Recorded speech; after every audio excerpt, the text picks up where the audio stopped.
Hello students, स्वागत है आपका आज की क्लास में।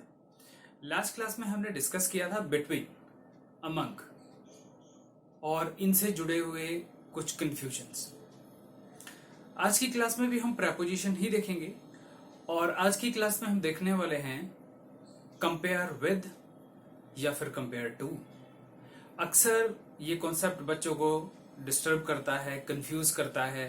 एग्जाम में डिसाइड करना मुश्किल होता है कि कंपेयर टू लगाएं या कंपेयर विद लगाएं। सो मैंने बोर्ड पे कुछ क्वेश्चंस लिखे हैं और इसमें आपको डिसाइड करना है कि ब्लैंक्स में टू आएगा या विद आएगा। सो पहले आप हमेशा की तरह खुद से ट्राई करें, इनफ टाइम ले वीडियो को पॉज करके, उसके बाद हम इसके सॉल्यूशन पर आते हैं। Take your time.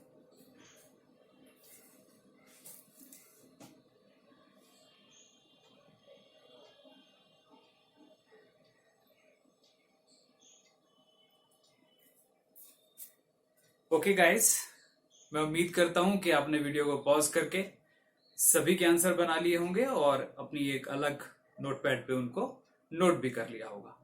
सो आते हैं सॉल्यूशंस पर, देखते हैं। पहला क्वेश्चन, पहली स्टेटमेंट में क्या लिखा है? Everybody laughed when he compared his dog dash a lion. तो इसमें दो ही ऑप्शन करेक्ट है हमारे पास।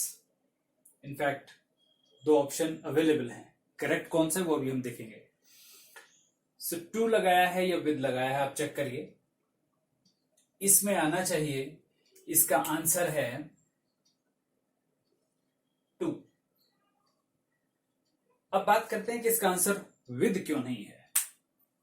इसका आंसर विद इसलिए नहीं है क्योंकि यहां पर ये अपने डॉग को लॉयन के साथ कंपेयर करते हुए उसकी सिमिलैरिटीज के बारे में बता रहा है। हमें कैसे पता चला कि सिमिलैरिटीज के बारे में बता रहा है? क्योंकि हर आदमी हंसने लगा।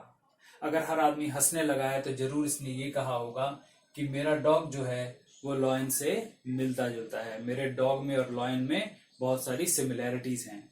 तो जब हमें ऐसी सिमिलैरिटीज को शो करना होता है तब हम क्या शो करते हैं, तब हम क्या यूज करते हैं? टू का यूज करते हैं।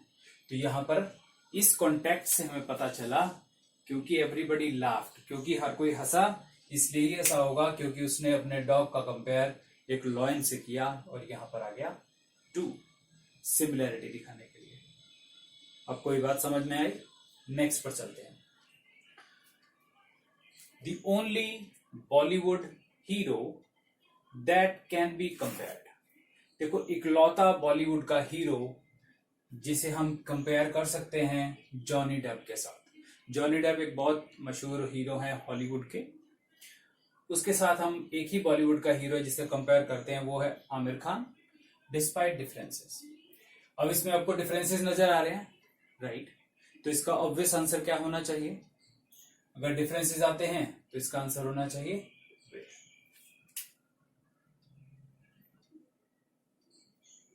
यानी कि यहां पर क्या आया? The only Bollywood hero that can be compared with Johnny Depp of Hollywood is Amir Khan despite differences. Right? No. Wrong. ये विद यहां पर नहीं आएगा। अब इसलिए नहीं आएगा क्योंकि यहां पर एक डिस्पाइट, देखिए ये प्रेपोजिशन लगी हुई है डिस्पाइट। डिस्पाइट के बाद आया डिफरेंसेस। डिफरेंसेस और ये प्रेपोजिशन क्या शो करती है? डिस्पाइट प्रपोजिशन शो करती है कंट्रास्ट। जब इंग्लिश ग्रामर में हमें कंट्रास्ट शो करना होता है तब हम डिस्पाइट का यूज करते हैं या फिर इन स्पाइट ऑफ का यूज करते हैं, राइट? सो डिस्पाइट डिफरेंसेस, यानी डिफरेंसेस थे, उसके बाद भी उसकी कंपैरिजन हो रही है। इसका मतलब डिफरेंसेस तो कंट्रास्ट के बाद लिखे गए हैं, मतलब उससे पहले सिमिलैरिटीज हैं। तो अगर सिमिलैरिटीज हैं तो आएगा टू। यानी कि यहां पर भी हम आमिर खान की जॉनी डेप के साथ सिमिलैरिटी ही शो कर रहे हैं, डिफरेंसेस शो नहीं कर रहे। डिफरेंसेस के बारे में तो बता रहे हैं कि डिफरेंसेस होने के बाद भी आमिर खान और डेप के बीच में सिमिलैरिटीज हैं, इसलिए टू आया है।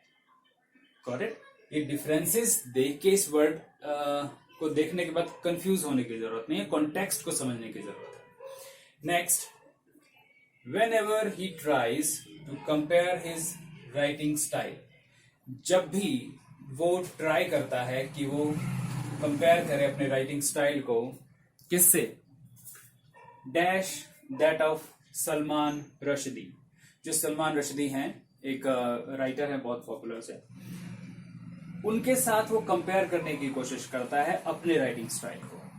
ही फाइंड्स नो डिफरेंसेस। अब यहां पर नो डिफरेंसेस आ गया। अगर डिफरेंस नहीं है तो मतलब सिमिलैरिटी है, राइट? क्या होना चाहिए, जरा सोचे।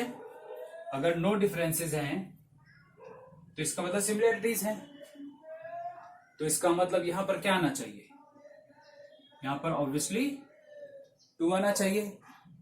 नहीं, यहां पर 2 नहीं आएगा। इसको क्रॉस कर दें। 2 यहां पर क्यों नहीं आएगा, देखिए यहां पर इस क्लॉज को देखिए, पूरे क्लॉज को। ये क्लॉज क्या कह रहा है कि ही फाइंड्स नो डिफरेंसेस, उसको कोई डिफरेंस नजर नहीं आता। कब डिफरेंस नजर नहीं आता? ऑब्वियसली जब वो कंपेयर करता है। और वो कंपेयर कब करता है? सिमिलरिटीज देखने के लिए कंपेयर करता है या फिर डिफरेंसेस देखने के लिए कंपेयर करता है? ऑब्वियसली जब वो सलमान रुश्दी के साथ अपनी राइटिंग को कंपेयर करेगा तो वो ये नहीं कह रहा होगा कि मेरी राइटिंग रुश्दी जैसी है। नहीं, उसने ऐसा नहीं कहा। वो देखना चाहता है कि मेरी राइटिंग और सलमान रुश्दी की राइटिंग स्टाइल में, नॉवल लिखने के स्टाइल में कोई डिफरेंस है कि नहीं। और अगर हम डिफरेंस देखने के लिए कंपेयर करते हैं तो यहां पर आएगा विद। जब उसने डिफरेंस देखने के लिए कंपेयर किया तभी तो उसे पता चला कि कोई डिफरेंस नहीं है, लेकिन एक्चुअली में कंपेयर हुआ किस लिए? डिफरेंस को देखने के लिए। ये फर्स्ट वाले स्टेटमेंट में देखिए, यहां पर वो अपने डॉग को लॉयन के साथ कंपेयर इसलिए नहीं कर रहा है कि वो उसका डिफरेंस देखना चाहता है, वो इसलिए कर रहा है कि वो यहां पर सिमिलैरिटी दिखा रहा है। कंपैरिजन तो यहां भी हो रही है लॉयन और डॉग के बीच में, लेकिन यहां पे क्या दिख रही है? सिमिलैरिटी दिखाना चाहता है। वो खुद भी सिमिलैरिटी देख रहा है और दूसरों को भी सिमिलरिटी दिखाने की कोशिश कर रहा है। यहां पर वो क्या कर रहा है? यहां पर वो कंपेयर कर रहा है अपने स्टाइल को सलमान रश्दी के स्टाइल से। किस लिए? क्योंकि वो एक डिफरेंस को देखना चाहता है कि कोई डिफरेंस है या नहीं। और अगर डिफरेंस नहीं है, फर्क नहीं पड़ता, डिफरेंस है फर्क नहीं पड़ता। उसने कंपैरिजन किया इसलिए था कि डिफरेंस नजर आए, तो डिफरेंस के लिए comparison with. Now come to fourth statement, Johnny became sad. Johnny उदास हो गया। क्यों? When he compared, जब उसने कंपेयर किया his wife, अपनी वाइफ को, डैश कटरीना। अब कटरीना कैफ के साथ, कटरीना के साथ उसने अपनी वाइफ को जो है कंपेयर किया, उदास हो गया। तो यहां पर क्या आना चाहिए? सोचिए, यहां पर 2 आना चाहिए, विद आना चाहिए। देखिए मैं आपको इसका आंसर बताता हूं। जो बच्चे ये सोच रहे हैं कि उसका आंसर 2 है, जैसे उसने अपने डॉग को लॉयन के साथ कंपेयर कर लिया था, ऐसे इसने भी अपनी वाइफ को कैटरीना के साथ कंपेयर किया होगा, राइट? रॉन्ग। नहीं, ऐसा नहीं है। ऐसा इसलिए नहीं है क्योंकि वो उदास कब हुआ? जब उसने अपनी वाइफ की कंपैरिजन कैटरीना के साथ की और डिफरेंस नजर आया। अब जब डिफरेंस नजर आ ही गया तो उसके बाद ही तो वो सैड हुआ। जब डिफरेंस आया और वो सैड हुआ, ये सैड होना बता रहा है कि कंपैरिजन किस चीज के लिए हुआ है? डिफरेंस के लिए हुआ है, कि उसने अपनी वाइफ को कैटरीना से कंपेयर किया और डिफरेंस हो गया। जब डिफरेंस आ ही गया, उसी के लिए कंपैरिजन हुआ, तो यहां पर आ जाएगा विद। उसने अपनी वाइफ को कैटरीना के साथ कंपेयर किया। ये लोगों को नहीं बताया कि वो कैटरीना है, फिर तो सिमिलैरिटी दिखा रहा होता। फिलहाल ये खुद को उसने देखा कि क्या क्या डिफरेंस है उसमें और उसमें, तो वो उदास हो गया। well, आगे देखते हैं। His wife became happy. उसकी वाइफ खुश हो गई। सिंस, क्योंकि शी वॉज कंपेयर्ड, ये पैसिव वॉइस है, क्योंकि उसका कंपैरिजन हुआ। तो यहां पर क्या आना चाहिए? यहां पर आना चाहिए 2, क्योंकि उसका कंपैरिजन 2 के साथ हुआ। और ये उसका खुश होना ही बता रहा है कि यहां पर उसका कंपैरिजन डिफरेंस दिखाने के लिए नहीं हुआ होगा, ये बताया गया होगा कि वो कैटरीना जैसी है, यानी कि सिमिलैरिटी दिखाई गई होगी कैटरीना और उसके बीच में। जब कैटरीना और उसके बीच में सिमिलैरिटी नजर आई, ये कैसे पता चला कि वो खुश हुई? ये कॉन्टेक्स्ट बता रहा है कि वो खुश हुई, उसका खुश होना ही हमें बता रहा है कि उसकी कंपैरिजन कैटरीना से उसकी सिमिलरिटी को देख के हुई है। तो यहाँ पे सिमिलरिटीज आ रही हैं, डिफरेंसेस नहीं आ रहे। कॉन्टेक्स्ट हमें बताता अगर वो उदास हो जाती तो फिर ये होता she was compared with Katrina and she came to know that she has lot of differences, right? तब उसे उदासी होती। अभी यहाँ पर वो कैटरीना से उसको ऐसा कहा गया कि तुम कैटरीना जैसी हो, ये कंपैरिजन हुआ है, तो यहाँ पर आ गया to Katrina. Now compare dash Haryana Punjab also produces sugar cane. अब यहाँ पर क्या आना चाहिए? यहाँ पर देखिए, यहाँ पे क्या आना चाहिए? यहाँ पे आना चाहिए कि अगर हम हरियाणा और पंजाब की कंपैरिजन करते हैं तो शुगर केन पंजाब भी उगाता है। तो इसमें क्या आना चाहिए? देखिए, अगर ये ऑल्सो वर्ड यूज हुआ है तो इसका मतलब ये हुआ कि हरियाणा भी शुगर केन उगाता होगा, तभी तो पंजाब भी शुगर केन उगाता है। हमने ऑल्सो तो इसीलिए लगाने की जरूरत पड़ी कि हरियाणा तो उगाता ही है, पंजाब भी उगाता है, यानी कि शुगर केन का उगाया जाना वो दोनों में कॉमन है। कॉमन है तो सिमिलैरिटी है, इसका मतलब 2 आएगा। Next, the Punjab music industry. Punjab की जो म्यूजिक इंडस्ट्री है वो ज्यादा पॉपुलर है, वो बहुत popular, sorry, is very popular, popular है कनाडा में। इफ कंपेयर्ड, अगर हम कंपेयर करें हिंदी म्यूजिक इंडस्ट्री को, तो हिंदी म्यूजिक इंडस्ट्री कम हुई और ये ज्यादा हुई, तो दोनों में डिफरेंस आ गया, दोनों के कंपैरिजन में डिफरेंस आया। सिमिलरिटी तो नहीं हुई, तो यहां पर क्या आना चाहिए? डिफरेंस की जगह विद आना चाहिए। रॉन्ग।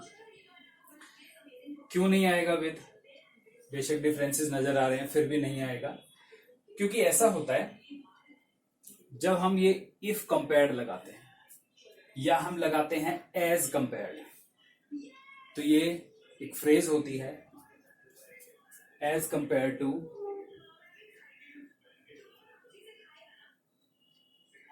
व्हेन कंपेयर टू, ये विजिबल है,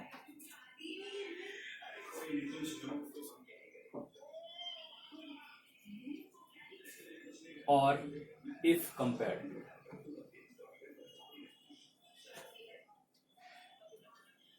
तो when compare to, as compare to, if compare to होगा तो यहां पर उस हिसाब से 2 आ जाना चाहिए। Now last question. Last question हमें क्या बताता है? देखिए, why do you compare your doll, यहां पर विद आएगा या 2 आएगा? ए फेरी। तुम क्यों कंपेयर करते हो अपनी डॉल को एक फेरी के साथ? क्या आना चाहिए? यहां पर आना चाहिए 2। किस लिए? वो डिफरेंस देख रही है लड़की या लड़का, जो भी है, ये यू को पूछा जा रहा है सेकंड पर्सन को कि तुम अपनी डॉल को एक परी के साथ कंपेयर क्यों करते हो? तो हमें कैसे पता चलेगा कि यहाँ पर परी और डॉल में डिफरेंसेस देखे जा रहे हैं या सिमिलरिटीज देखे जा रही हैं? नहीं पता चल रहा है। इसमें हमें सिर्फ एक ही चीज का पता चल रहा है कि एक डॉल को किसी काल्पनिक चीज के साथ कंपेयर किया जा रहा है, और अगर हम काल्पनिक चीजों के साथ कंपेयर करते हैं तो उस वक्त हम 2 का यूज कर रहे होते हैं, क्योंकि हम सिर्फ सिमिलैरिटीज देख रहे होते हैं। हम ये कह रहे होते हैं, ये सिर्फ इमेजिनेशंस में होता है कि मेरी डॉल जो है वो परियों जैसी है, मेरा डॉग जो है वो लॉयन जैसा है। तो जब भी इमेजिनेशंस आती हैं और उस वक्त कंपैरिजन आते हैं तो उस वक्त आएगा 2। सो आई होप आज की इस क्लास में आपको काफी हद तक चीजें क्लियर हो गई होंगी कि कब हमें कंपेयर्ड टू लगाना है और कब हमें कंपेयर्ड विद लगाना है। सो नेक्स्ट क्लास में हम फिर मिलेंगे कुछ और इंटरेस्टिंग फैक्ट्स के साथ, और आपकी कंफ्यूजन्स जो हैं वो अब मुझे आप कमेंट्स में भी बता सकते हैं, मैं उन पे भी एक वीडियो बनाऊंगा ताकि आपके एग्जाम में अपीयर होने से पहले आपकी सारी कंफ्यूजन्स दूर हो सके। सो मिलते हैं नेक्स्ट क्लास में। फिर लास्ट में जाते हुए मैं एक बात और बोलूंगा, अगर आपको मेरी वीडियोस पसंद आ रही हैं तो पसंद आने का मतलब इंग्लिश में बोलते हैं लाइक कर रहे हो। तो अगर लाइक कर रहे हो तो मुझे बताओ, और लाइक करो, सब्सक्राइब भी करो और इन वीडियोस को शेयर करो उन बच्चों के साथ जिनको इनकी सच में जरूरत है। Thank you very much.